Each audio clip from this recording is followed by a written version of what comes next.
Good morning everyone. I am Saksham Pandey and today we are going to continue with our topic that is radioactivity. हम लोग ने पिछली class में देखा कि आइसोटोप्स, आइसोबार्स और आइसोटोन्स क्या होता है. आज हम लोग कॉन्सेप्ट समझेंगे कि रेडियो एक्टिविटी कॉन्सेप्ट क्या है. तो रेडियो एक्टिविटी की बात स्टार्ट होती है 1896 से. ठीक है, पहले तो लेक्चर डाल ले, lecture number 64. Lecture 64 Physics.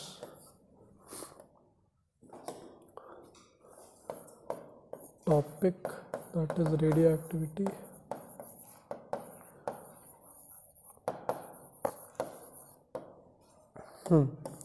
Continue. तो 1896 में हेनरी बेक्यूरेल इन्होंने कॉन्सेप्ट लाया रेडियो एक्टिविटी का. ठीक है, इन्होंने कुछ ऑब्जर्व किया जिससे इन्होंने बोला कि रेडियो एक्टिविटी नाम की कॉन्सेप्ट एग्जिस्ट करती है यूनिवर्स में. अब इन्होंने वो देखा कैसे, उसके लिए मैंने पिछली क्लास में थोड़ा सा ब्रीफ दिया था कि दो तरीके के आइसोटोप्स होते हैं, है ना. कौन कौन से हैं वो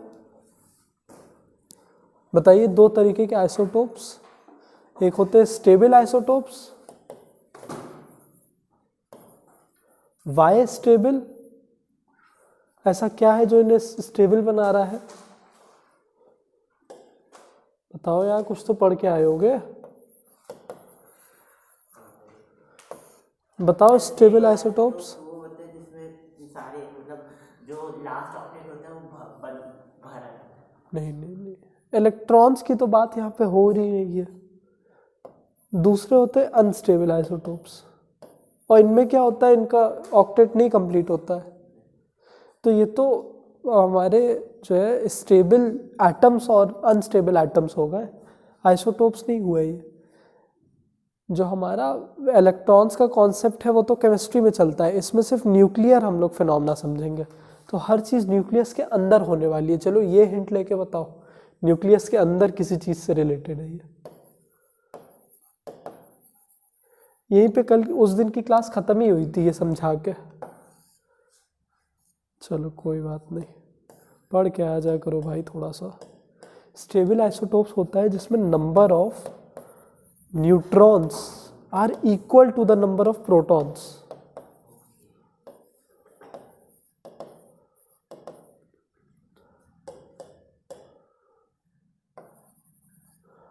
और अनस्टेबल आइसोटोप्स क्या होंगे,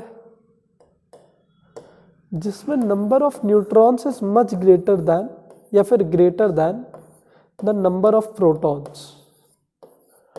और यही जब न्यूट्रॉन्स का नंबर ज़्यादा होने लगता है तो एक न्यूक्लियस बड़ा ही अनस्टेबल हो जाता है ना. तो वो कुछ रेडिएशन एमिट आउट करने लगता है अपनी स्टेबिलिटी को हासिल करने के लिए, है ना. अब यूनिवर्स में कोई भी चीज़ है वो अनस्टेबल रहना नहीं प्रेफर करती है. जैसे आप ही लोग को कोई दिक्कत हो तो आप लोग तुरंत उसका सल्यूशन ढूंढोगे, उस पर काम करोगे. तो वैसे ही एक न्यूक्लियस की भी बात होती है कि अगर उसके पास नंबर ऑफ न्यूट्रॉन्स बढ़ गए, नंबर ऑफ प्रोटॉन्स है, तो काफ़ी दिक्कत आने वाली है उस न्यूक्लियस को स्टेबिलिटी लाने में. तो वो क्या करेगी, टाइम पे रेडिएशन एमिट आउट करेगी, है ना. कैसी रेडिएशन, अब आती है वो तीन रेडिएशन जो हम लोग पढ़ेंगे, है ना. पहले वो कर सकती है अल्फा पार्टिकल या फिर अल्फा रेडिएशंस को एमिट आउट. अल्फा रेडिएशंस होती हैं हमारी पॉजिटिव रेडिएशंस, है ना. ये पॉजिटिव पार्टिकल्स होते हैं. ये कैसे बनते हैं वो हम लोग देखेंगे, इस पर तो बहुत डिटेल में बात होगी. दूसरी रेडिएशन वो एमिट आउट कर सकती है हमारी बीटा रेडिएशंस या फिर बीटा पार्टिकल्स, है ना. ये उसका साइन है. और बीटा पार्टिकल्स ये होते हमारे नेगेटिव रेडिएशंस या फिर नेगेटिव पार्टिकल्स. और थर्ड टाइप की रेडिएशन जो वो एमिट आउट कर सकती है that will be the gamma radiation. ठीक है, गामा रेडिएशंस, ये न्यूट्रल होती है, इस पे ना पॉजिटिव और ना ही नेगेटिव चार्ज होता है।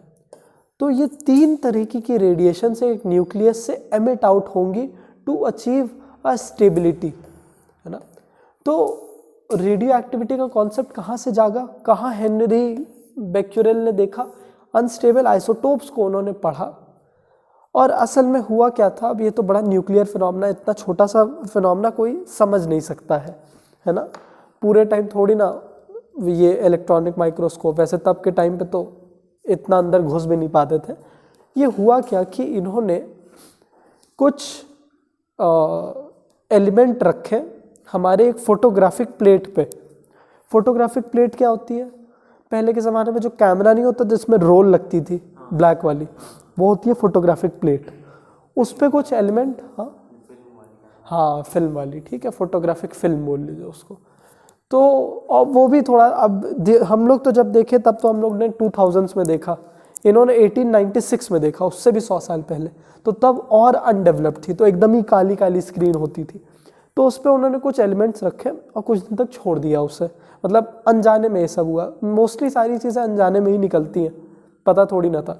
फिर कुछ दिनों बाद उन्होंने ऑब्जर्व किया कि वो फोटोग्राफिक प्लेट्स पे कुछ प्रिंट्स आ गए हैं, है ना। तो अब उन्हें कुछ शक हुआ होगा कि भाई ये क्या रेडिएशन थी, क्योंकि वो फोटोग्राफिक प्लेट्स तभी बन सकती थी जब उन पे कोई मतलब पार्टिकल हिट करे, है ना। पार्टिकल हिट करते थे, अपना प्रिंट छोड़ देते थे। तब इनको समझ में आया कि ये जो एलिमेंट उन्होंने रखा था वही कुछ ना कुछ एमिट कर रहा है। लेकिन एक कमाल की बात ये भी है कि ये बड़ा ही अनप्रेडिक्टेबल होता है। जो रेडियो एक्टिविटी होती है दैट इज़ वेरी अनप्रेडिक्टेबल, मतलब आप प्रेडिक्ट नहीं कर सकते हो कि कब इन तीनों में से कौन सी रेडिएशन न्यूक्लियस से एमिट आउट होगी। और क्या पता अभी 1 मिनट में अल्फा पार्टिकल न्यूक्लियस रिलीज कर दे, क्या पता 1 घंटे बाद, क्या पता 2 साल बाद, क्या पता 3 साल बाद। तो दिस इज़ वेरी अनप्रेडिक्टेबल। तो उन्होंने रखा, तो अब कभी मिल रही थी उनको प्रिंट, कभी नहीं मिल रही थी। तब जाके उनको ये तो समझ में आया कि हाँ कोई ना कोई रेडिएशन तो निकल रही है इससे। फिर उसके बाद आगे जाते जाते जैसे जैसे हम लोग आगे चले, मतलब शुरुआत वहीं से हुई थी कि फोटोग्राफिक प्लेट के ऊपर एक ठो इन्होंने एलिमेंट रखा जिसने अपना प्रिंट छोड़ दिया। फिर वहीं से बात चालू हो जाती है रेडिएशंस की कि हाँ वो कुछ तो रेडिएशन थी। तो यहाँ तक अभी हम लोग को पता है मॉडर्न साइंस को।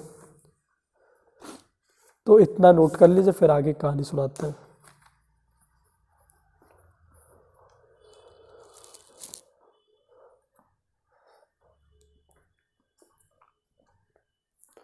अगर कुशाग्र भाई आपको फ़ोन ही चलाना है तो आप पीछे बैठ के चला लीजिए, वो हमको दिख रहा है हाथ में, ठीक है, वो हमको दिख रहा है। और पीछे बैठ के चला लीजिए, वो तो पढ़ने के मूड से आया है आज। मेरे को कॉल करके उठाया है। बताओ, सुबह सुबह तुम ही लोग क्लास रखवाए तो क्लास कर लो अच्छे से, है ना। इसको कोर्स कंप्लीट करके फिर हम लोग 10 ईयर के पेपर लगाए, जितना टाइम लगाए। अब फरवरी में एग्ज़ाम है, 1 ही महीना तो है ही पढ़ने के लिए। तो जितना तुम लोग ये सब करोगे उतना टाइम लगेगा हर एक चैप्टर में। रिवीजन तो छोड़ो, हम लोग 10 ईयर की सॉल्विंग भी नहीं कर पाएंगे। तो लॉस तो तुम ही लोग का है। मुझे तो भाई देखो मज़ा ही आएगा, हम भी ऐसी मजाक ही करें, ठीक है। तुम ही लोग का घाटा है, तो जल्दी नोट करो। कर लिया नोट, आगे बढ़े।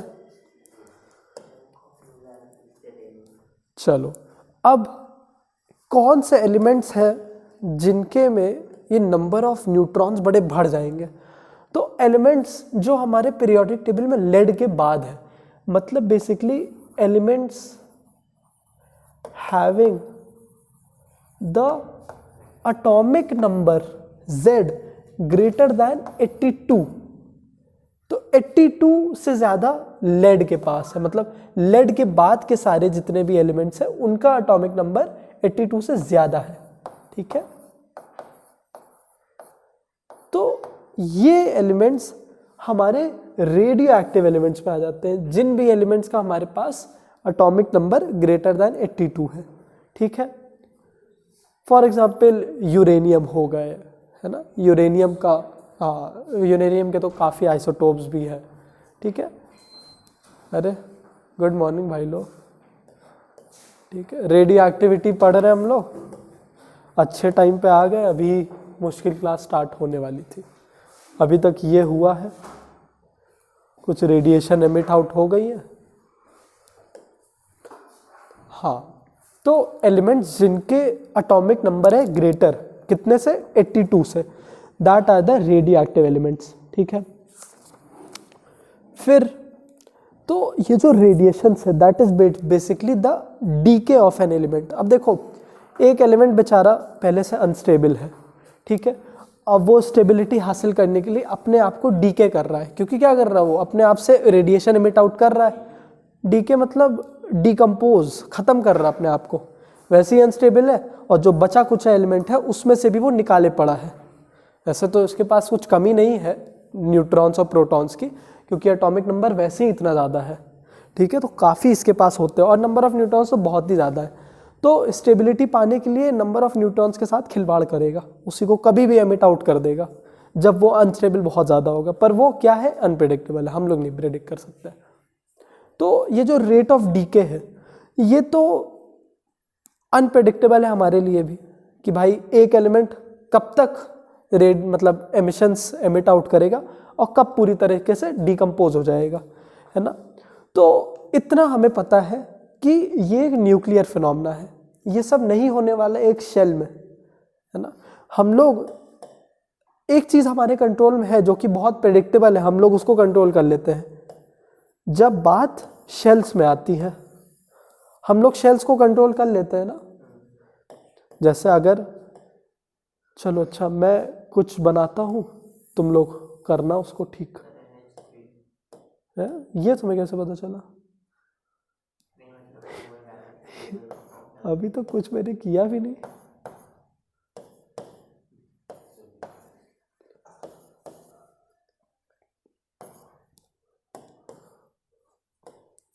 ये अभी तक वो बताएगा ये क्या है? नहीं मतलब ये कौन सा एलिमेंट है? अनस्टेबल, हाँ गुड।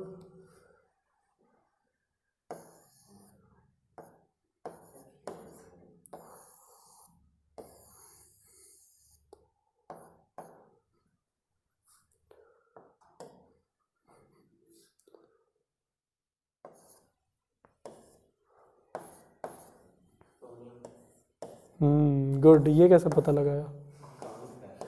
हाँ बहुत अच्छा बेटा, बहुत बढ़िया बात है।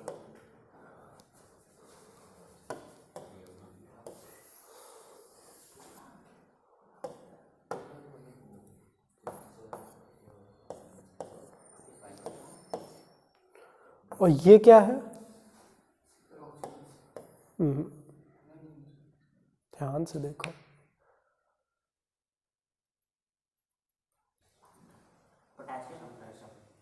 पोटेशियम क्लोरीन, वेरी गुड, ठीक है। 17 एटॉमिक नंबर। अब देखो कैसे ये सब पता चला। इसका एटॉमिक नंबर हम लोग ने 11 देख लिया, अरे 10 लिख रहा हूँ, 11, ठीक है। नंबर ऑफ इलेक्ट्रॉन्स काउंट करके हमने 11 लिख दिया। और एटॉमिक नंबर हर एक एलिमेंट का क्या है, आधार कार्ड है ना, उसकी यूनिक आइडेंटिटी है, किसी और की नहीं बन सकती। वैसे अब तो आधार कार्ड एक मजाक हो गया है, अभी कुछ टाइम पहले देखा कुत्ते का आधार कार्ड बन गया, लखनऊ में किसी ने बना दिया। लेकिन एलिमेंट्स के केस में ऐसा नहीं होता, ये यूनिक चलता है। एटॉमिक नंबर किसी दो एलिमेंट का सेम हो सकता है, ठीक है। For example sodium and magnesium दोनों का 23 है, लेकिन अरे मास नंबर सेम हो सकता है लेकिन एटॉमिक नंबर नहीं। 11 सोडियम के अलावा किसी का नहीं है, तो ये 11 पता चला। और वैसे ही 17 हमने देखा तो क्लोरीन का 17 होता है। अब देखो हमारे हाथ में है ना, हम लोग बस इनको पास लेके आएंगे और हम पहले ही जान जाएंगे, प्रेडिक्ट कर लेंगे कि होने क्या वाला है। क्या होने वाला है अविरल? यहाँ पे क्या होने वाला है?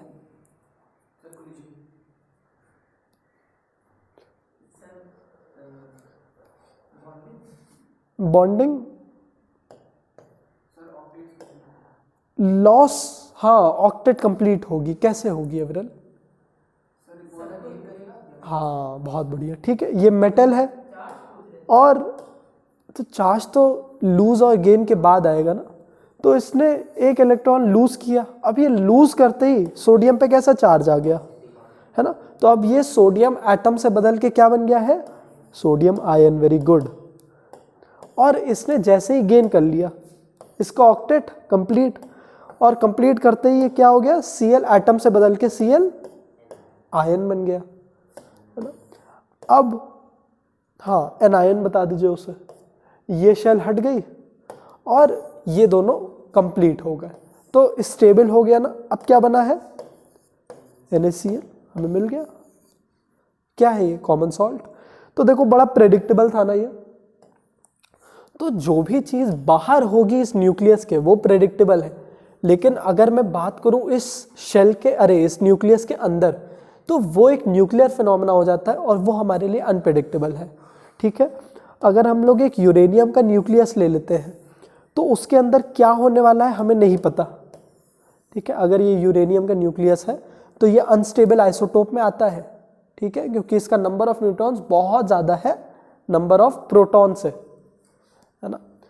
तो न्यूक्लियर फिनोमेना बड़ा ही अनप्रेडिक्टेबल होता है, ये कहने की बात है। और प्रेडिक्टेबल क्या होता है, जो न्यूक्लियस के बाहर होता है शेल्स में, मतलब इलेक्ट्रॉन्स हम लोग प्रेडिक्ट कर सकते हैं, लेकिन प्रोटॉन और न्यूट्रॉन की बात नहीं प्रेडिक्ट कर सकते। ठीक है, चलो ये बात हो गई। और कुछ नहीं, और कुछ नहीं है। चलो अब हम लोग आ जाते हैं अपने एक्सपेरिमेंट में, जहाँ पे हम देखेंगे कुछ रेडिएशन होते हुए। ठीक है, चलो। और अब ये क्वेश्चन आता है एग्जाम में, ठीक है, कि आप आइडेंटिफाई करो कौन सी रेडिएशन क्या है। तो मोस्टली मतलब 99% स्टूडेंट्स क्या करेंगे, इसको याद ही करेंगे, क्योंकि सही बात भी है, क्योंकि सेम ही क्वेश्चन रिपीट होता है। लेकिन इन केस अगर कोई भी चेंजेस आ गए तब दिक्कत आ जाएगी, पूरा मार्क्स गया। तो देखो हम लोग ने एक लेड का कंटेनर लिया है, ठीक है, ये हमारा लेड का बॉक्स है पूरा, lead box which is open at the top, और अंदर हमने एक रेडियो एक्टिव एलिमेंट ले लिया है। ठीक है, ये हमारा एक रेडियो एक्टिव सब्सटेंस है।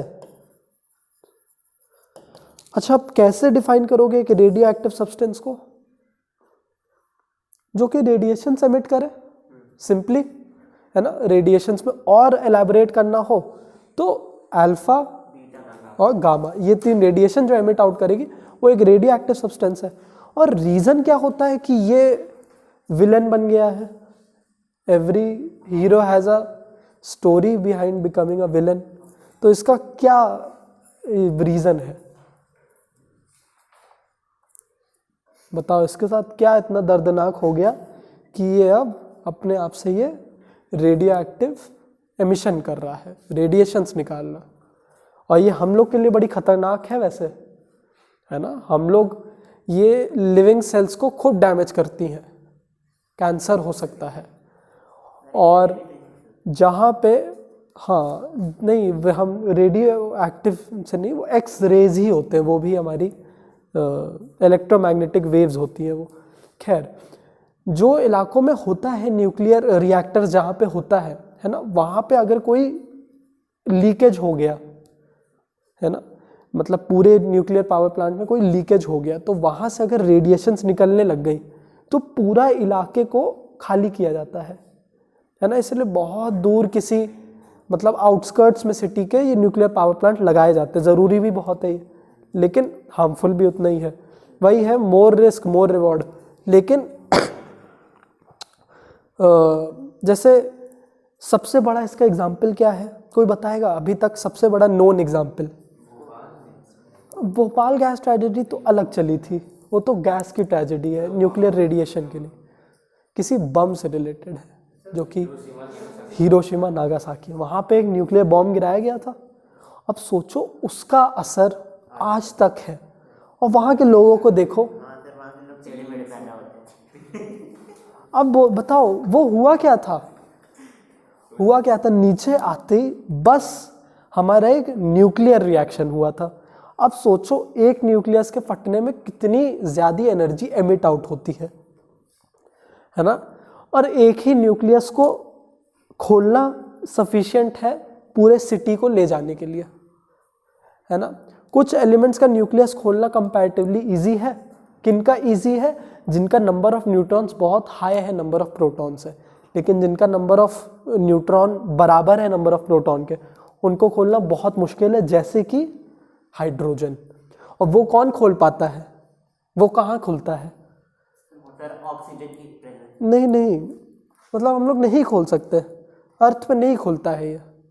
खोलने की लग्जरी तो है, इसी को हाइड्रोजन बॉम्ब नाम दिया गया है। तो हाइड्रोजन बॉम्ब कुछ सिटी, कुछ मतलब कंट्रीज क्लेम करती है उनके पास है, लेकिन असल में कहाँ होता है? आज तक कोई यूज़ नहीं किया गया है इसको। कहाँ होता है? ये सन में होता है।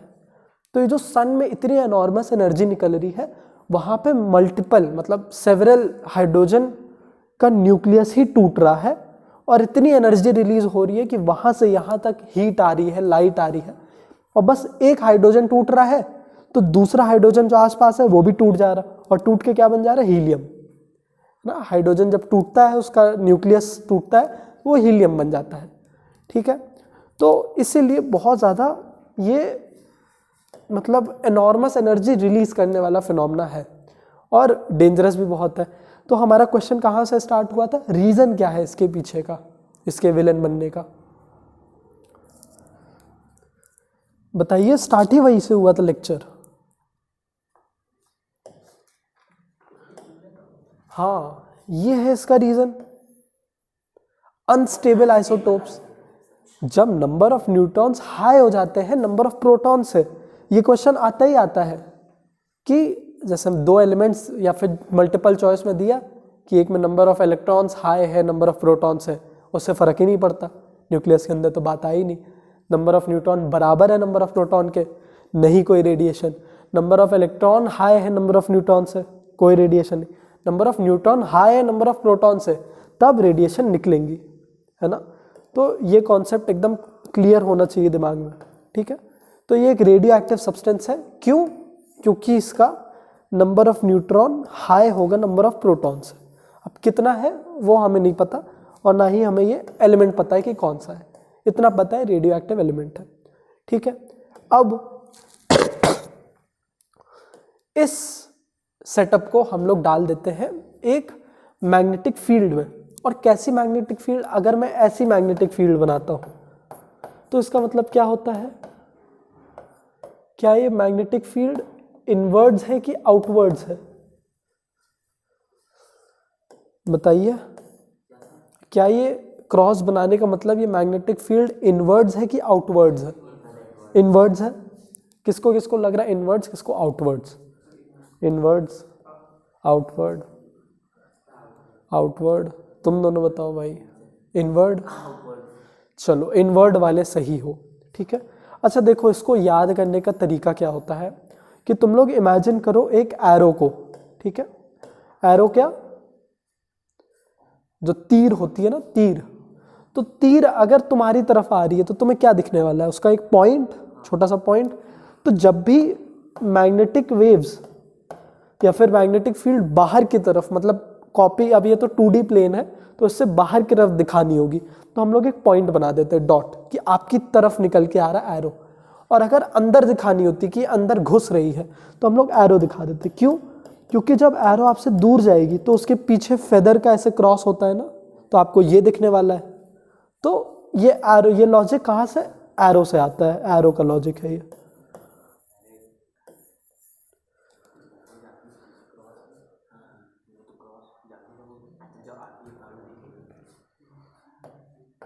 ठीक है, तो इस केस में क्या हो रहा है? मैग्नेटिक फील्ड अंदर घुस रही है ना। चलो, अब हम लोग लगाएंगे अपने फ्लेमिंग्स का लेफ्ट हैंड रूल, है ना, ये जानने के लिए कि इसमें से कौन सी रेडिएशन किधर डेविएट कर जाएगी। अब देखो, ये तीनों रेडिएशन एमिट आउट करने वाली है, अल्फा, बीटा और गामा। हमें डायरेक्शन जानना है, वो डायरेक्शन पक्का होगा, ये तो अनप्रेडिक्टेबल है कि कब रिलीज होगा कौन सी। लेकिन अगर मान लो अल्फा रिलीज होती है तो हमें पता होगा वो किस साइड डेविएट करेगी, कितनी डेविएट करेगी। ठीक है, लेफ्ट करेगी कि राइट करेगी।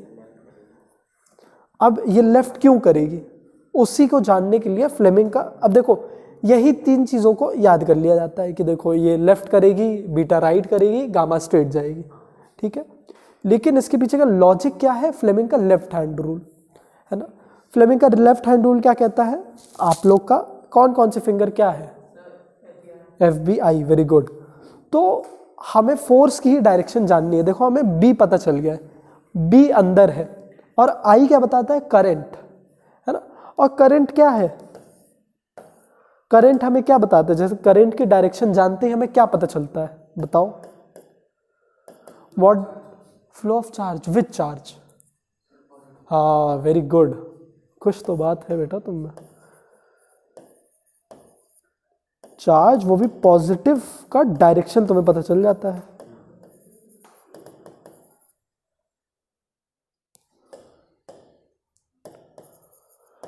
क्योंकि ये ऑपोजिट चलता है to the flow of negative charge है ना।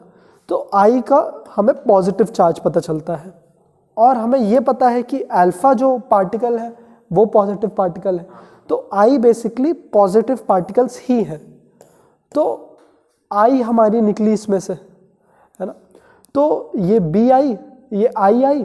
अब देखो फोर्स किधर लग रहा है इस पे, इधर ना, लेफ्ट साइड, सबको लेफ्ट साइड दिख रहा है ना। तो यहाँ से पता चलता है हाँ अल्फा पार्टिकल्स जो होंगी वो हमारी लेफ्ट जाएंगी, लेकिन ये सब कुछ बदल जाएगा अगर मैं मैग्नेटिक फील्ड बदल दूं, है ना। तो इसीलिए याद नहीं करना, समझना है। तो ये ऐसे निकली और ऐसे गई, है ना, निकली और जैसे ही मैग्नेटिक फील्ड के कांटेक्ट में आ गई लेफ्ट मुड़ गई, है ना। अगर ये मैग्नेटिक फील्ड ना आती तो वो किधर भी जाती, ये मैग्नेटिक फील्ड है जो कि इसको इधर धक्का दिया है। ये कौन सा फोर्स होता है, ये जो FBI में F है वो कौन सा फोर्स है, नहीं, लॉरेंस फोर्स है ना, लॉरेंस फोर्स, लॉरेंस, लॉल्स नहीं, लॉरेंस।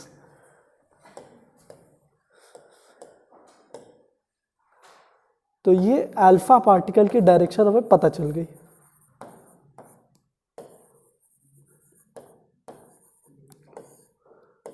ठीक है, पॉजिटिव पार्टिकल हमेशा लेफ्ट साइड डेविएट करेगा, प्रोवाइडेड कि मैग्नेटिक फील्ड क्या है, इनवर्ड्स है ना। अब बात करते हैं बीटा पार्टिकल की। तो अब वैसे एक चीज़ तो बड़ी ऑब्वियस है कि अगर अल्फा इधर गया है पॉजिटिव वाला उधर, तो नेगेटिव उधर जाएगा, लेकिन फिर से फ्लेमिंग का लेफ्ट हैंड रूल लगा लें तो बीटा पार्टिकल नेगेटिव है ना। तो अगर करंट का डायरेक्शन ऐसा है तो नेगेटिव चार्ज का डायरेक्शन नीचे जाएगा, है ना। तो फिर से बी तो इधर ही है, आई इधर कर दिया, देखो फोर्स उधर चला गया, है ना। तो ये ऐसे आया, ये और ये,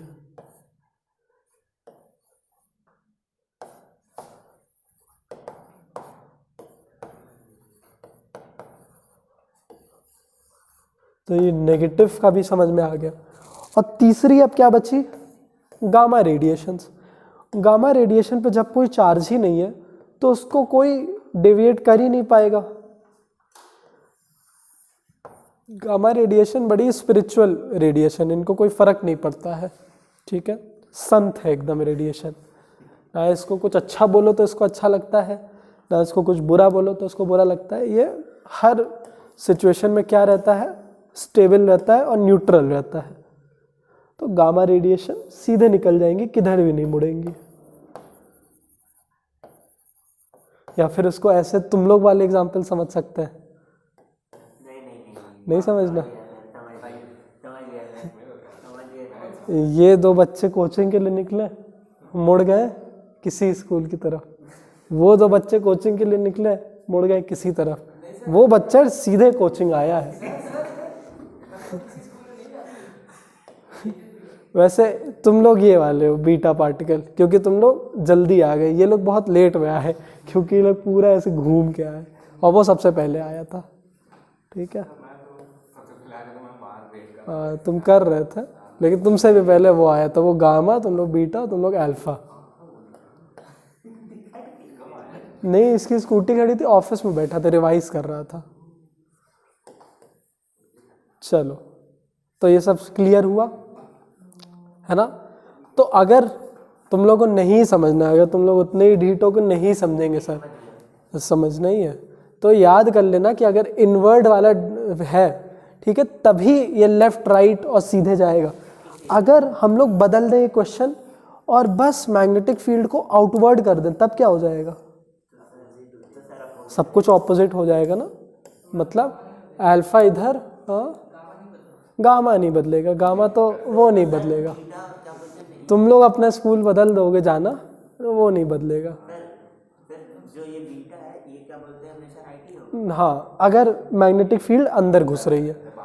अगर मैग्नेटिक फील्ड बाहर आ गई तो देखो उल्टा सब कुछ उल्टा पड़ेगा। क्यों, क्योंकि सर क्यों, क्या रीजन है उल्टा पड़ने का? क्योंकि सर डायरेक्शन ही चेंज हो जाएगा। किसकी?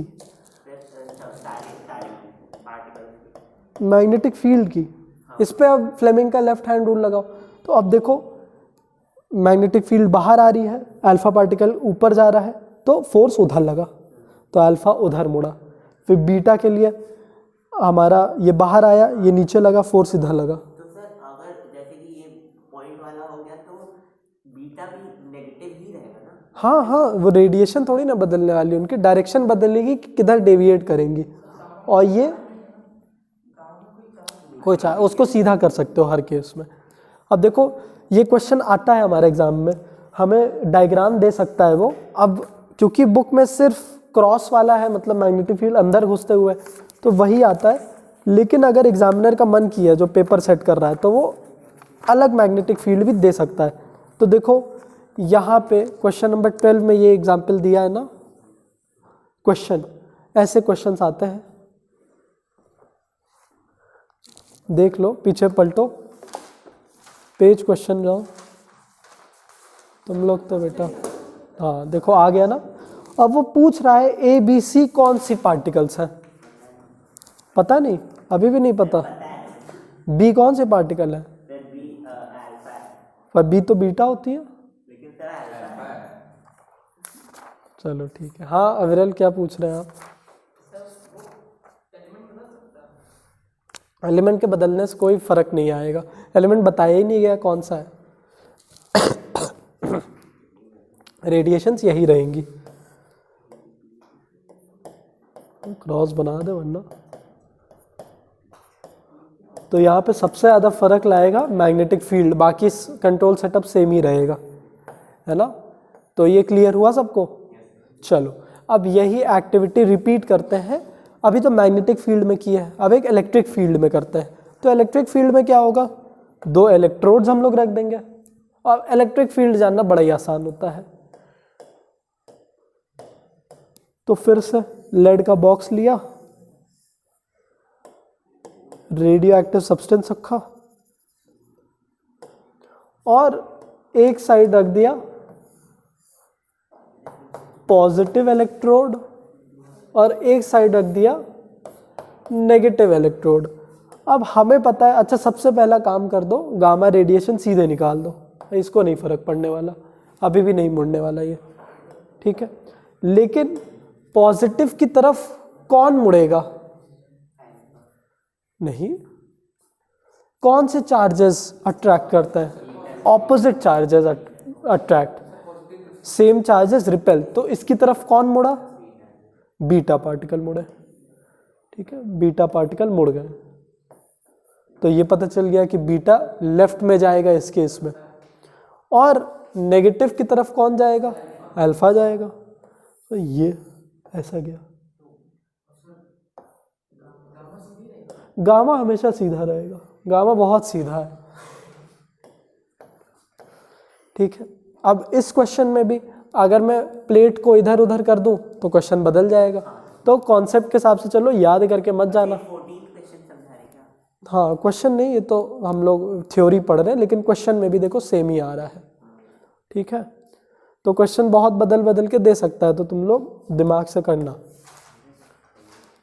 अच्छा, अगर क्या हो गया कि ये भी दिया है और ये भी दिया है, तब क्या करोगे? अगर मैग्नेटिक फील्ड भी दिया इलेक्ट्रिक फील्ड भी दिया है तब क्या करोगे? अगर दे दिया, हाँ छोड़ देना क्वेश्चन। नहीं नहीं ऐसा क्वेश्चन नहीं आएगा, ठीक है।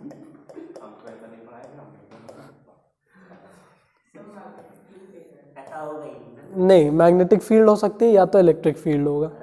अगर ये दोनों साथ में चलते हैं तब तो हमारा ये इलेक्ट्रोमैग्नेटिज्म का क्वेश्चन आ जाएगा ना, ठीक है। ऐसे क्वेश्चन आएंगे लेकिन एसी जनरेटर या डीसी मोटर में, तो उनका कॉन्सेप्ट अलग है, ठीक है। इतना सबको क्लियर हुआ? चलो ये दो एक्सपेरिमेंट जल्दी जल्दी नोट कर लो, एक ये वाला और वो वाला। अच्छा हाँ, तुम लोग एक चीज़ नहीं ऑब्जर्व कर रहे हो कि देखो बीटा पार्टिकल बड़ी जल्दी ऐसे डेविएट कर रहे हो, अल्फा पार्टिकल बड़ी देर में जाके डेविएट किए दोनों केसेस में, भले हम लोग मैग्नेटिक पे किया या इसमें। ऐसा क्यों? ठीक है, ऐसा क्यों? क्योंकि बीटा माइनस है सर, क्योंकि बीटा जो है वो सर शॉर्ट डिस्टेंस है स्कूल जल्दी पहुंच गए। अच्छा, कौन है जो बड़ी जल्दी शिफ्ट कर पाएगा? जो हल्की बॉडी है। भारी बॉडी में मोमेंटम इतना है वो उतनी जल्दी नहीं मुड़ पाएगी, तो इन दोनों में से हल्की बॉडी कौन सी हुई? बीटा। हाँ, alpha particle are much heavier. नहीं, पॉजिटिव की बात नहीं है, बस हैवी होते हैं वो क्यों होते हैं वो आगे समझ में आएगा, ठीक है। लाइटर,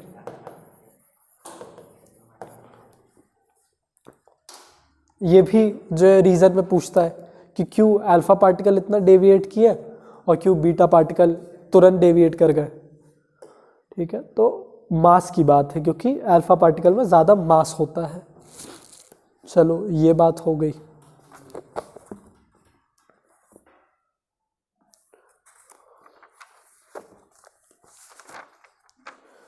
अब properties of alpha particle.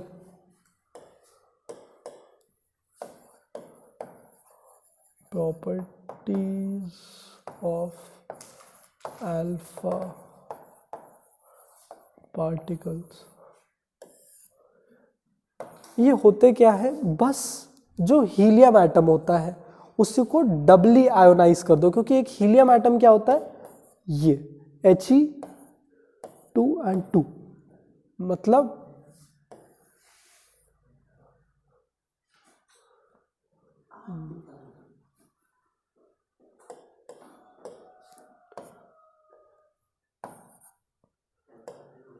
To proton 2 neutron He, हाँ -2। नहीं, इस पे माइनस का चार्ज नहीं आएगा, ये गेन नहीं करता है। हमारा हीलियम तो इनर्ट गैसेस में से आ जाता है ना, ये कभी भी गेन नहीं करेगा। किसी केमिकल रिएक्शन में ये पार्ट नहीं लेता है, ये एक न्यूक्लियर रिएक्शन में पार्ट लिया है इसने। और ये नहीं है कि ये हीलियम ने पार्ट लिया, हीलियम थोड़ी ना कोई रेडियो एक्टिव सब्सटेंस है। लेकिन जो अल्फा पार्टिकल निकलते हैं they are exactly the replica of a helium atom. अब ये एक हीलियम एटम है, लेकिन जब ये दोनों इलेक्ट्रॉन लूज कर दिया तो इस पे एक पॉजिटिव चार्ज आ गया ना। कितने का पॉजिटिव चार्ज? He2+ का। अगर दोनों, और इसको आप रिप्रेजेंट कैसे करेंगे? तो ये हमारा एक हीलियम एटम है, उसमें क्लियर है ना, इसका एटॉमिक नंबर 2 है तो 2 प्रोटॉन है, और ये मास नंबर 4 है तो उसमें से 2 प्रोटॉन और 2 न्यूट्रॉन। तो ये हमारा एक हीलियम एटम है, और ये एक doubly ionized helium ion, double ionized helium ion है ना। अब इसको कैसे रिप्रेजेंट करेंगे? इसके पास 2 इलेक्ट्रॉन्स नहीं है तो बचा क्या? बस ये 2 प्रोटॉन 2 न्यूट्रॉन। तो ये रिप्रेजेंटेशन होगा एक अल्फा पार्टिकल का, यही एक अल्फा पार्टिकल है और हीलियम जो डबली आयोनाइज्ड है, ठीक है। ये हमारे अल्फा पार्टिकल का रिप्रेजेंटेशन है, ठीक है। तो हम चाहे तो He2+ लिखें या अल्फा लिखें, बात एक ही होगी हमारी, ठीक है। पर ये He2+ नहीं है, फिर से ये मत सोचना कि हीलियम इसमें पार्ट लिया है इस रिएक्शन में, हम लोग उसको रिप्रेजेंट कर रहे हैं हीलियम के नाम से, क्योंकि प्रॉपर्टीज सारी अल्फा पार्टिकल की हीलियम जैसी है ना। चलो ये फिर देखो यहाँ फिगर भी दिया हुआ है, दोनों में से अगर चॉइस आ गया तो कि बताओ दोनों में से अल्फा पार्टिकल है कौन सा, ये वाला कि वो वाला, तो क्या बोलोगे, है ना। क्यों, रीजन पूछा तो नहीं, सिर्फ स्ट्रक्चर देख के। हाँ, न्यूट्रॉन्स नहीं घूम रहा, अरे ये इलेक्ट्रॉन्स है। अरे वाह, तुम्हारे पेपर में तो रीजन ना ही आए तो अच्छा है यार। तुम्हारे पेपर में सिर्फ टिक द राइट ऑप्शन हो, उसके पीछे रीजन ना पूछ ले, वो पता चला टिक द राइट ऑप्शन तुमने सही टिक कर दिया, फिर रीजन बोल रहे सर क्योंकि आज मैंने लस्सी पी है। हाँ, मैंने खट्टी टॉफी खाई है, बैगन, यही सब लिखेगा।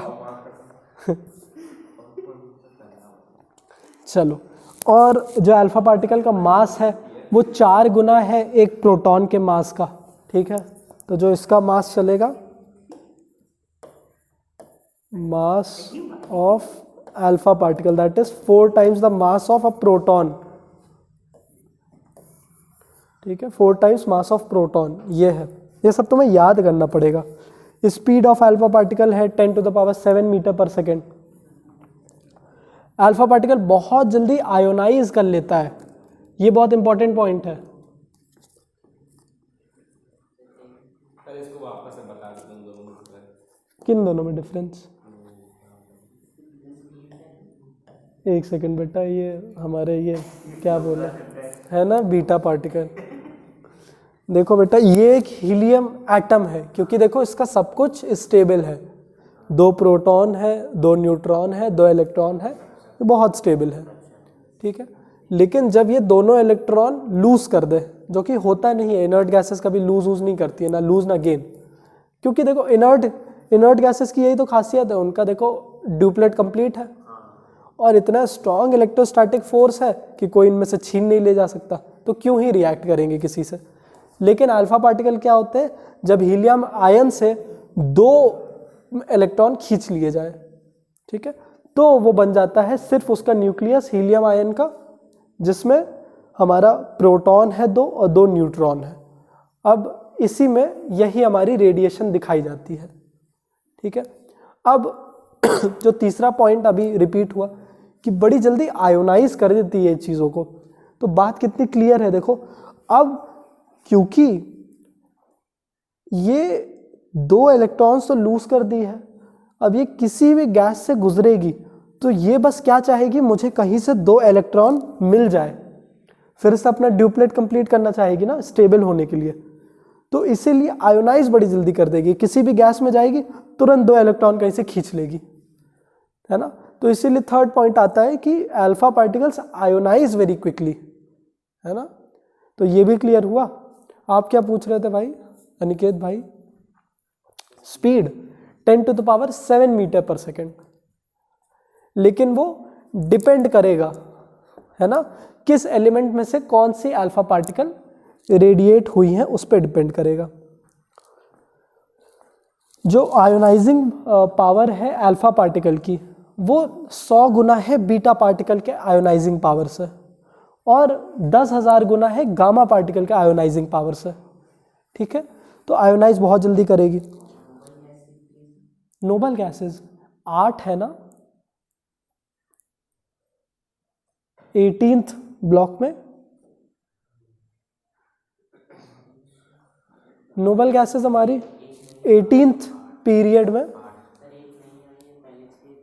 हाँ नहीं 7 है ना नोबल गैसेस, है ना, 18th पीरियड में 7 एलिमेंट्स है ना, ठीक है। हीलियम और नियॉन, आर्गन, फिर उसके आगे क्या है, जेनॉन, रेडॉन, हो गए ना 7। 7th वाली कौन सी है, हमें भी नहीं याद यार। हाँ, helium, neon, argon, krypton, xenon, radon. 7 हो तो गई, अच्छा 6 हुई, हाँ 7वीं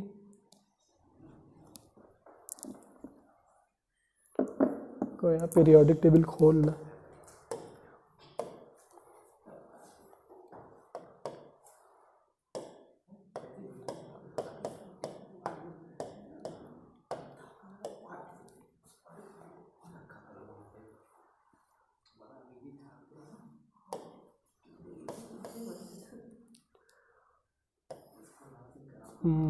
helium, neon, argon, krypton, xenon, radon. यार ये ओजी क्या है? Original gangster.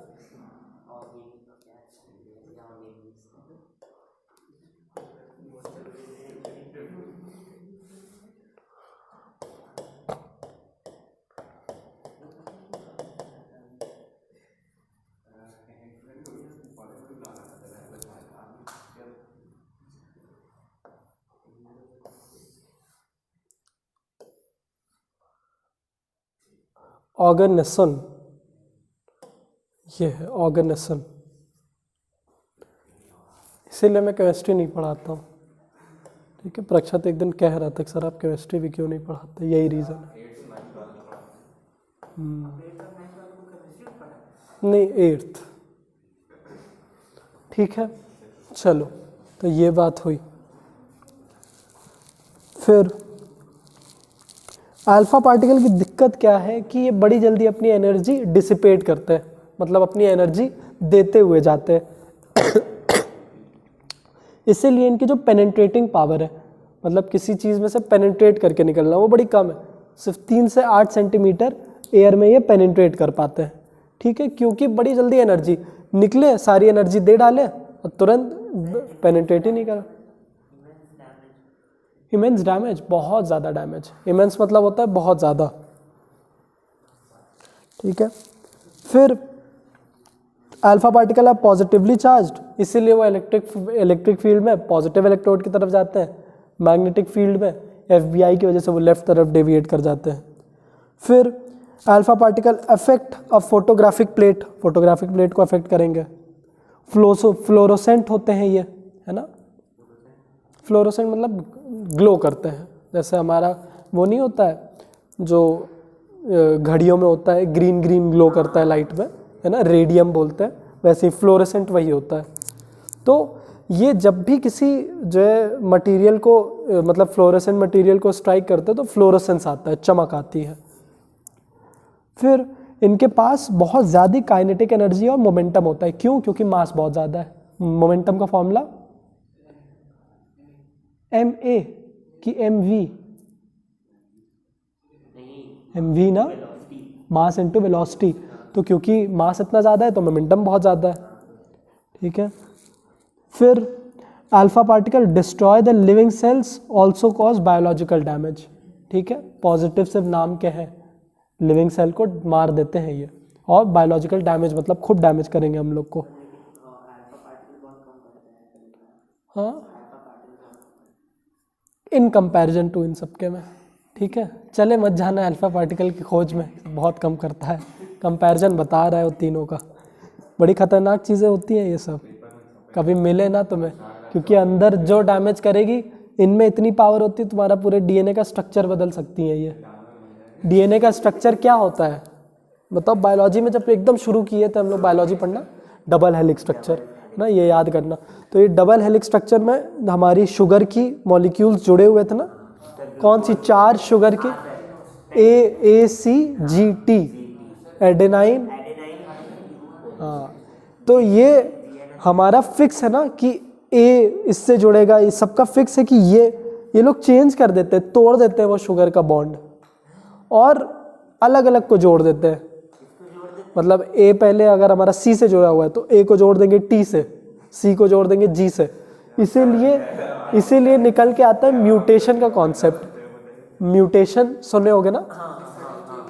हाँ, तो म्यूटेशन क्या होता है? म्यूटेशन रेडियो एक्टिव जगह पे ही होता है जहाँ पे रेडिएशन बहुत निकलती हैं। नहीं, ये नेचुरल फिनोमेना नहीं है। जब फोर्सफुली होता है तब म्यूटेशन निकल के आता है। नहीं, ऐसा कुछ नहीं है। ज़्यादा भी अच्छा भी हो सकता है और ज़्यादातर नेगेटिव होता है कि 2 बच्चे साथ में जुड़ के पैदा हुए, बच्चों के 4 हाथ निकल आए। ठीक है, होता है। हल्क म्यूटेशन हुआ था, जितना भी एवेंजर्स का हमारा कॉन्सेप्ट है वो सब म्यूटेशन पे। हल्क और थॉर, नहीं थॉर बोल, हल्क, कैप्टन अमेरिका, और वो कौन था, वुल्वरीन, नहीं वो तो डीसी हो गया, वुल्वरीन। क्रोमोसोम का नंबर तो सेम ही चलेगा, अगर वो होमोसेपियन है तो क्रोमोसोम का नंबर 46 ही चलेगा। डीएनए क्रोमोसोम के अंदर की भी बात है। क्या क्या? नहीं नहीं, कम ही नहीं हो सकता, फिर वो होमोसेपियन नहीं पैदा होगा, वो एक अलग ऑर्गेनिज्म पैदा होगा। अगर होमोसेपियन पैदा हुआ है 4 हाथों के साथ तो उसका क्रोमोसोम का नंबर सेम है, लेकिन क्रोमोसोम पे कोई एलीली लग गई है या फिर डीएनए स्ट्रक्चर बदल गया है। ठीक है, डेडपूल के साथ भी वही हुआ। डेडपूल मैंने पूरी देखी नहीं है। वेनम तो उसके तो अलग ही कुछ था।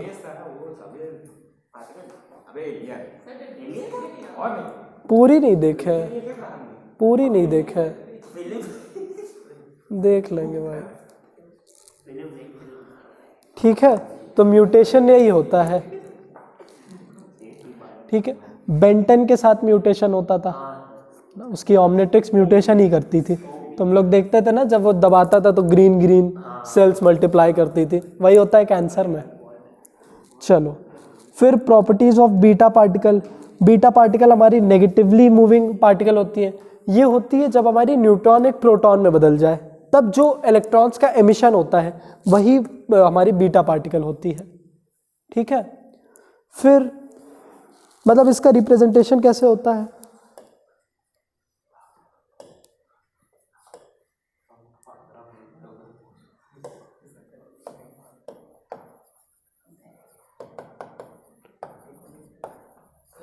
हाँ जी, बताइए। जाना है? चलो ठीक है, फिर अगली क्लास में कंटिन्यू करेंगे बीटा पार्टिकल से। एक काम करना, properties of beta and properties of gamma radiation पढ़ के आना, फिर हम लोग जल्दी से चेंज करके 2 लेक्चर और फिर हम लोग ये कंप्लीट कर लेंगे अपना। ठीक है, पढ़ के आना। और डिसाइड यही हुआ है कि ये लेक्चर ख़त्म करते ही फिर सबको आना है, हमारा जो है 10 इयर्स का जो एग्ज़ाम हम लोग करेंगे, 3-3 घंटे की क्लास, और जल्दी करके तुम लोग को किसी भी रैंडम साल का पूरा क्वेश्चन पेपर मिलेगा, फिजिक्स या बायोलॉजी में बता दूंगा। मान लो 2012 का दे दिया, छोड़ दो। जो मतलब बोर्ड्स ही इमेजिन करके यहाँ पे आना कि तुम लोग पूरा पढ़ के आना, अपना अलग अलग बैठना 3 घंटे बाद।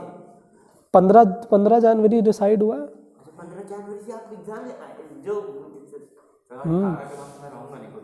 क्यों? अरे यार बोर्ड्स है बगल में। सर इसका जो मेन एग्जाम है ना, एग्जाम के बीच में चलो अच्छा, पूरा रिवाइज करना स्टार्ट करो और कोई भी डाउट हो तो लेके आओ।